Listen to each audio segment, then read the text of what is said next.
Have you ever heard somebody refer to their car as a drive thingy?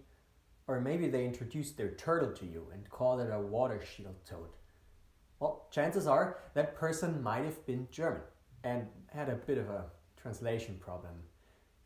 In this week's episode, we're going to be focusing on language. How does it affect the way we think? Are there any hidden quirks and features in our own language that we are unaware of?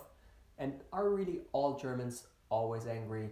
Questions we might be answering today. I'm your host Matthias, this is Cultureblast.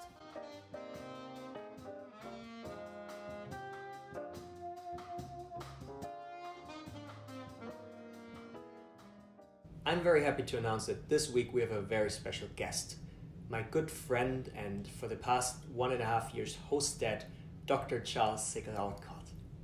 Thank you very much for being on the show. It's my pleasure, Matthias. Thank you for having me. Now, we do know that you're kind enough to sacrifice your very special and rare time to be on my little project, but we don't really know anything else about you. Tell us about yourself. I'd be glad to. I've been thinking about and studying the intersection of language, culture, and identity for a long time. I started my undergraduate studies studying anthropology and psychology. I went on from there to do a graduate degree in anthropology with particular attention to the way language is used to form communities. From there I moved to another graduate degree studying feminist and other alternative emergent theologies. And after that, I did a doctorate in higher education policy. Now that is a long history in education. I think what he's too humble to tell us is that those degrees have been at universities like Harvard, University of Chicago, and UCLA. Now, I know that you also have a long history in people who cared for your children, and they came from various different countries like Brazil, France, Germany, Asian countries, and you've traveled a lot yourself. Tell me a little bit about what kind of parallels you can see between the stuff you learned and you taught in school and what you've actually experienced about language and about culture in your personal life. Thanks, Matthias. I have been lucky enough to teach at different schools for a long time now. I started teaching just over 25 years ago, and in that time I've had the chance to teach students from many parts of the world, and as you've said, we've had the opportunity to live with people from around the world also. In my teaching, I noticed that students' backgrounds, their linguistic and cultural backgrounds, made a very large difference in the way they presented their work. Some students, especially Americans, are very eager to jump into conversations and have their say no matter what. Other students, and I'm thinking particularly of the students I've had from Asia, are coming from an educational system where maybe they hadn't always been encouraged to speak up as much as Americans are, and so often those students would be a bit more hesitant to jump into conversations and would want to make sure they had all their I's dotted and T's crossed before they would make their contribution, so to speak.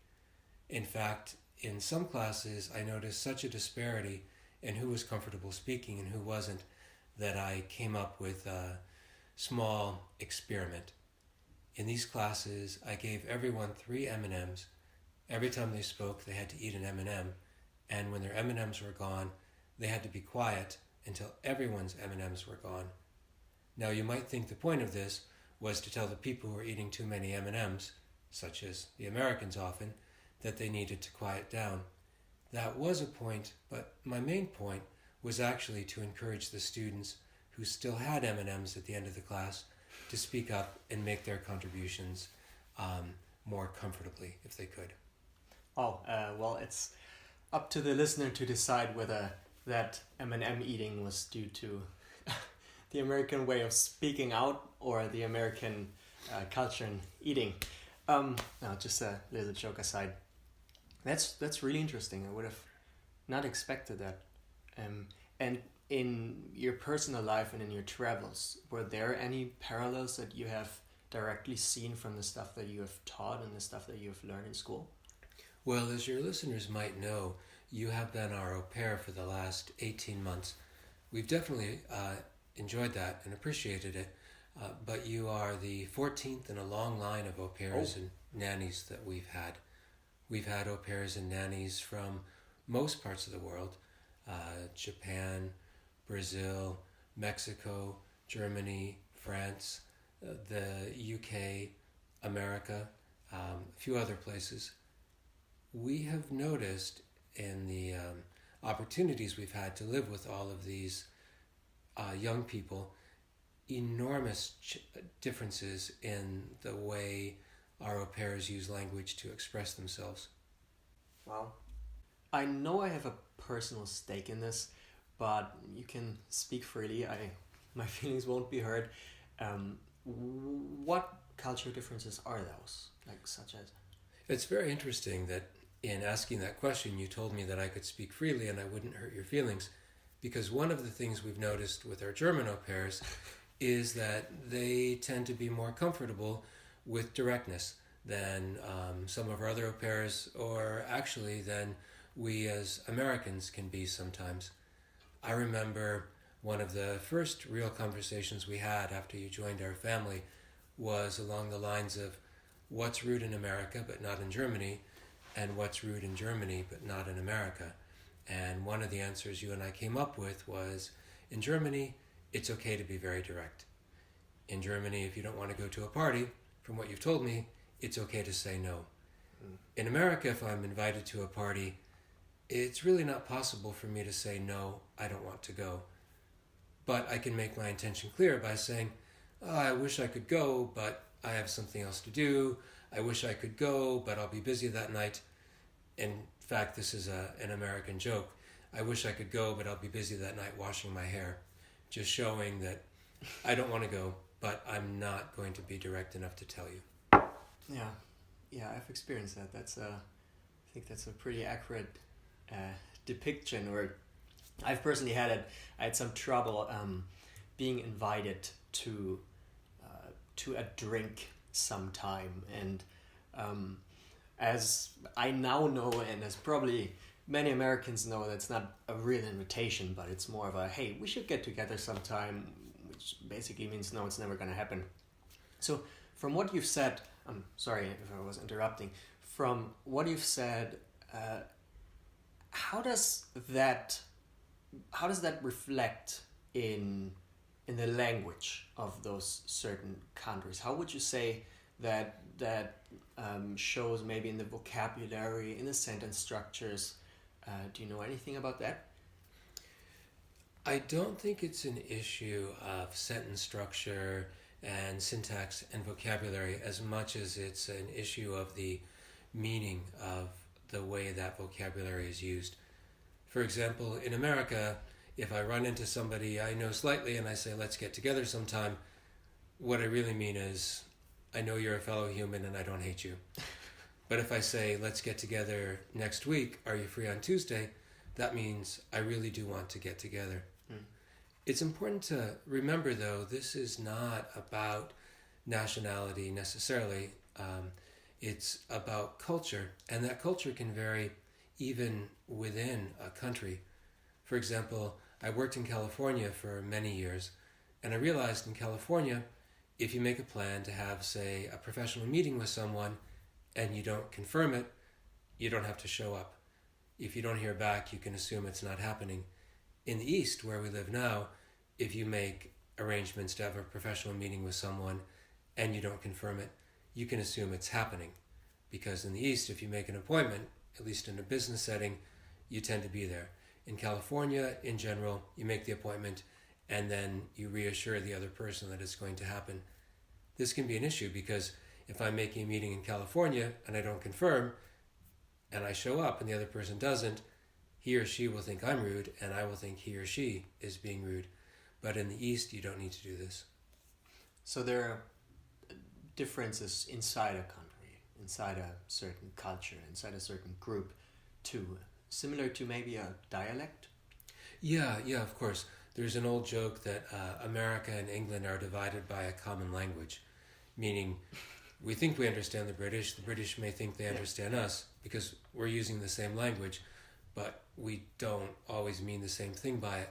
And I think in a more subtle but also real way, this is true within America.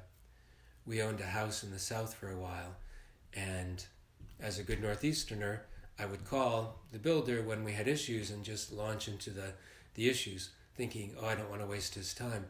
I realized very slowly that in the South, I was being incredibly rude because I didn't take the time to say, how are you? How's your day? How's your family? Pretty warm for this time of year. By the way, those shutters on the second floor are kind of flapping and can come, please take care of them. Would you say that those intra-national issues and differences are due to the size of the United States? Because, for example, in Germany, while we do have different dialects and different accents, the way, or for example, the degree of directness in the conversation of two people doesn't really depend on where you live. It does a little bit, but not as much as you have portrayed with the difference between Southerners and Northwesterners. That's an interesting question. I don't know if I could say it's about sheer geographic size. I do think it's about histories growing and developing in relative isolation from one another. The Southern culture is so different from the New York culture, even though we might be only 4 or 5 hours in a car from the nearest part of the South here in New York. The California culture is completely different again, and that can feel like an island because it's so far from the rest of the country, and there are such enormous areas without so many people in them between us and there. So I don't think it's about geography as much as shared history, but maybe that's because I spent my life studying social sciences and not geography.